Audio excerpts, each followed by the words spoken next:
Hi hello नमस्ते श्री स्वामी समर्थ पूजा daily ब्लॉगमध्ये आपले स्वागत आहे। हनुमान जयंतीच्या हार्दिक शुभेच्छा।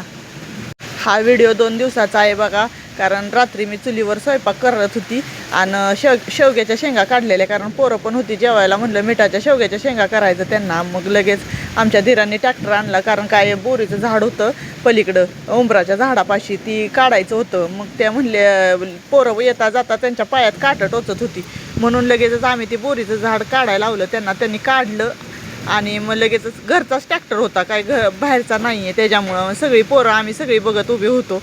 मग परत लगेच शेंगदाण्याचं लाडू करायला घेतलं। स्वयंपाक ही झाला बघा, आणि किचनवर तर असा राडा पडलेला ना, काय सांगावं तुम्हाला। ते राडा उचलावा नको असं वाटायला लागलेलं, पण आपलं उचलला।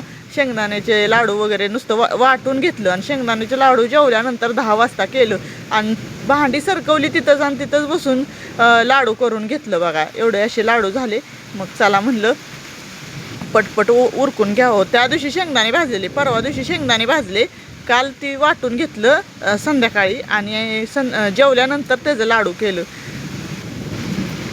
कारण लय दिवसापासून पोरं म्हणत होती लाडू खायचे आहेत। मग चला म्हणलं लाडूच करावं। मग सकाळी बघा ही हनुमान जयंतीचं होतं, मग काय देवपूजा वगैरे करून घेतली, आणि मग आता प्रसाद काहीतरी करावा की गोड, म्हणून आपलं लक्षातच नाही, पण शेंगदाण्याचं लाडू होतं ती। मग म्हणलं जाऊ दे आता, शिऱ्याचा नैवेद्य केला आणि शिऱ्याचा नैवेद्य दाखवून घेतला देवांना। देवपूजा वगैरे सुंदर अशी देवपूजा करून घेतली बघा।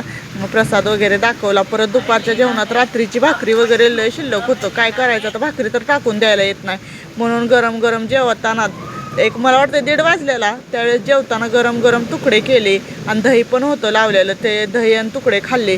आणि वातावरण तर असं झालंय का नाही, 2 दिवस झालं, काय सांगावं तुम्हाला, अक्षरशः का नाही पाऊस जसा पावसाळ्यात असतोय ना, विजा कडकडत्यात, पाऊस वारं तसं चालू झालंय बघा।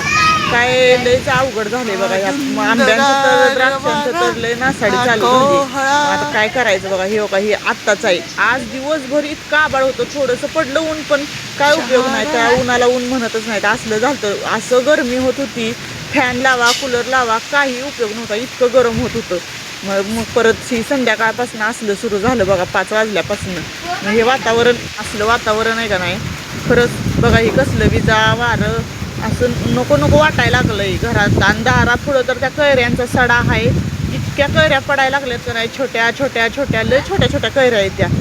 मग काय ती आंब्याचं लय वेगळंच आहे। ह्या वर्षी आंबा तर महाग होणारच आहे, पण काय ह्या पावसानं सगळंच शेतकऱ्यांच्या ह्याच्यावर अवघड झाले।